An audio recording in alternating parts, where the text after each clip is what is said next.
Okay, நீங்கள் கேட்டதான். இப்போது பாரதி ராஜாவினுடைய திரைப்படங்கள் 90 கிட்ஸ் 80 கிட்ஸை சரியாக பாதித்திருக்கிறது. உணர்வு ரீதியாகவும் அதே நேரத்தில் அவர்களுடைய வாழ்வியலிலும் அது மிக தாக்கத்தை ஏற்படுத்தி இருக்கிறது. நீங்கள் பார்த்தீங்கன்னு சொன்னால் என்னை பொறுத்தவரையில் 3 பாடல்கள். ஒன்று மண் வாசனையில் வருகிற ஆனந்த தேன் சிந்தும் பூஞ்சோலையில், இன்னொன்று புதுமை பெண்ணில் வருகின்ற காதல் மயக்கம்,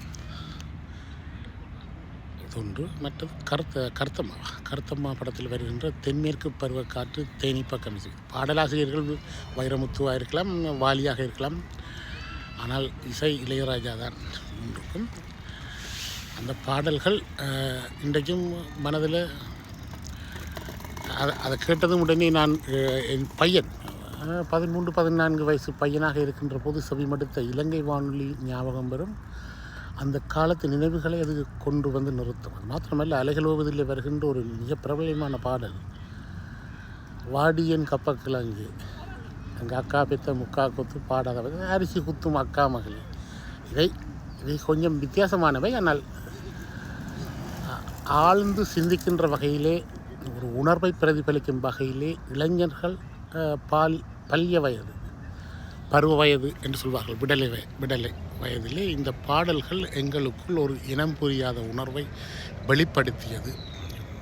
மாத்திரமல்ல, முதலாக காதல் டூயட் பாட வந்தேன் நிறம் மாறாத பூக்களில் வரும். எங்கே யாரோ ஒருவர் ஒரு ஒரு பருவப்பெண்ணை வட்டமிடுகிறார் என்றால் நாங்கள் உடனே படித்து அதை வெளிப்படுத்தி விட்டு போவோம். முதலாக என்று உடனே அவங்களுக்கு விளங்கிடும், அவங்களுக்கு துவங்கிட்டாங்கள். எனவே சில சந்தர்ப்பங்கள் சூழ்நிலைகளிலும், ஆனால் அவருடைய அந்த காதல் மயக்கம் பாடல் மறைந்த பாடகர் ஜெயச்சந்திரனும் சுனந்தாவும் பாடியிருப்பார்கள். இன்று கேட்டாலும் எங்கள் மனதை இறுக்கமாக அழுத்தி அந்த உணர்வை பிரதிபலிக்கும். இந்த குளிர்தே மார்கழி கூந்தலில் மூடலி என்கின்ற வருகின்ற வரிகள் வருகின்ற போது எங்களுக்குள் ஒரு இனம் புரியாத ஏதோ ஒரு உணர்வை இன்றும் தோற்றுவிக்கும்.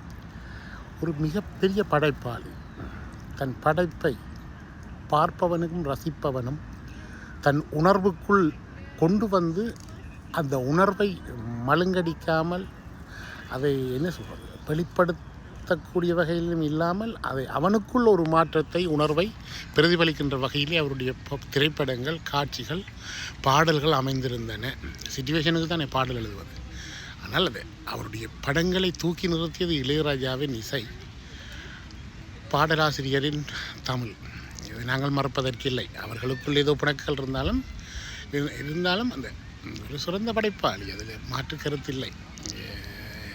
எங்கே எப்போது என்பதல்ல, இப்போதும் அவர் நினைவுக்கு வருவார் இந்த பாடல்களை கேட்கின்ற போது. இசையமைப்பாளர் இது பாரதி ராஜாவின் படம் என்று தான் சொல்லுவோம். பெரிய ஆச்சரியம் என்னென்று கேட்டால், ஆனந்தத்தின் சிந்தும் பூஞ்சோலையில் காதல் மயக்கம், இந்த ரெண்டு காட்சியும் பாண்டியனும் ரேவதியும். இன்றும் பாண்டியன் இல்லை, ஆனால் அந்த காதல் ஜோடி இந்த காட்சிகளிலே காண்பித்த நெருக்கம், உணர்வு, உருக்கம் இன்றைய படங்களிலே பார்க்க முடியாது, அதை நினைக்கக்கூட முடியாது. இதற்கு பிறகு வந்த கதாநாயகர்களால் அது முடியாது. நன்றி.